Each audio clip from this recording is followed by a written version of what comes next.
ඔන්න ඉතින් අද අපි ආවා අනුරාධපුර නගරයට.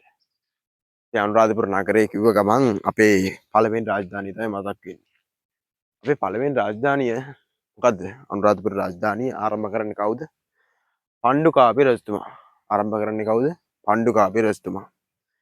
ඉතින් මේ පණ්ඩුකාභි රජතුමා ආරම්භ කරපු මේ අනුරාධපුර රාජධානිය ක්‍රමක්‍රමයෙන් රජවරුන් අතරපත් වෙලා ඔන්න ඔහම පාලනය බෙදිලා ගිහිල්ලා එනවා අපේ දේවානම්පියතිස්ස රජතුමාගේ අතට.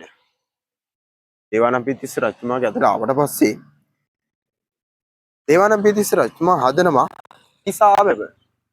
දැන් මම ඉන්නේ කොහෙද කියලා ඇහුවොත් ඔයාලා පුදුම වෙයි. මම ඉන්නේ තිසාවැවේ වැව් බැම්මේ. හරි? තිසාවැවේ වැව් බැම්මේ ඉන්නේ. අපිට පුළුවන් මේ වැව් බැම්ම යම තිසාවැව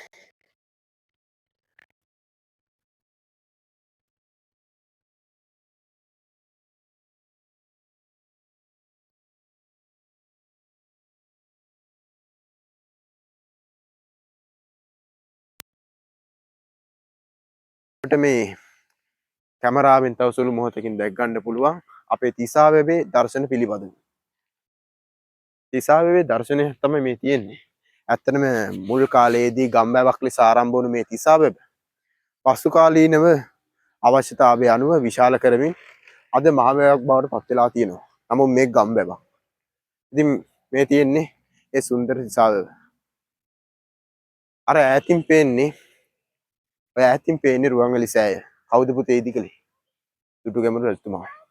ඕකේ දුටුගැමුණු රජතුමාට ඔක්කොම වැඩ ඉවර කරන්න බැරි වෙනවා. කවුද එතකොට ඒක ඉවර කරේ? දුටුගැමුණු රජතුමාගේ මල්ලි සද්ධාතිස්ස රජතුමා.